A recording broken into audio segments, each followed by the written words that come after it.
Greetings, friends.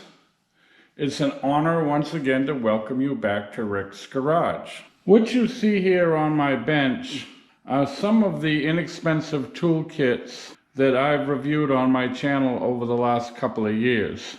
The reason for this video is I've been getting a lot of comments about people that have used some of these kits and complain that they didn't hold up very well, maybe the jack screw strip or something bent. So I just wanted to respond to that.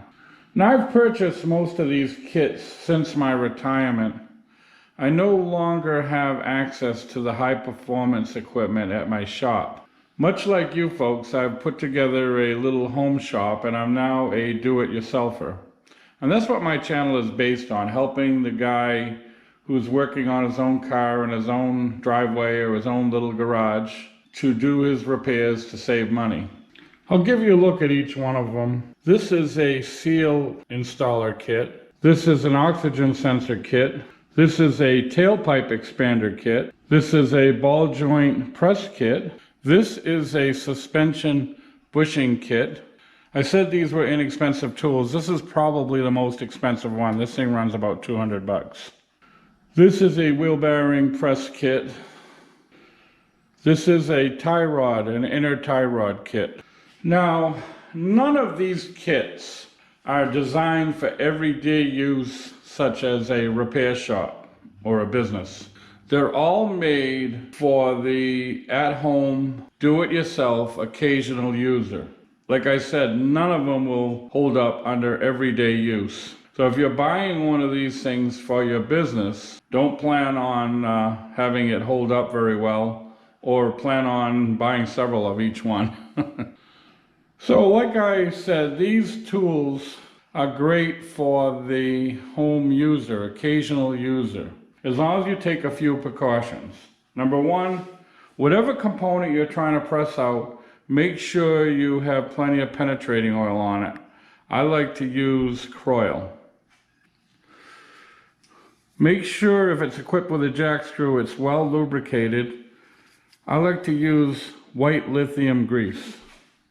Also, make sure the component you're trying to press back in with the kit is lubricated as well. Lastly, stay the hell away from these things.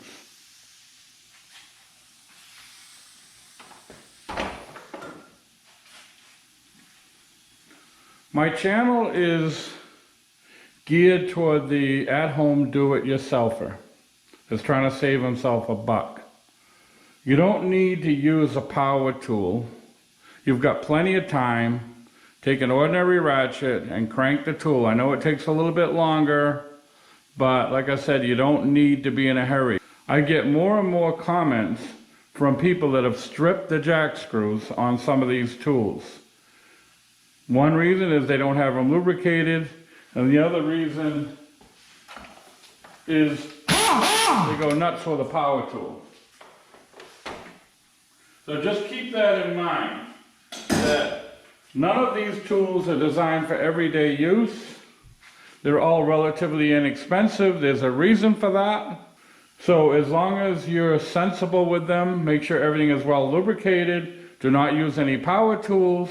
These kits should hold up quite well for occasional use in your own little home shop. So that's all I've really got here for Rick's Garage today. I just wanted to respond to some comments I'm getting on some of these kits that I've reviewed that they haven't held up. So thanks again for watching. Before I go, I'll post 2 videos to your left. It'll probably be some of the reviews I have on these kits. And to your right will be a picture of my avatar in the form of my trusty German Shepherd. Feel free to click on that if you wish to subscribe. Thanks again for watching, and we hope to see you on the next one.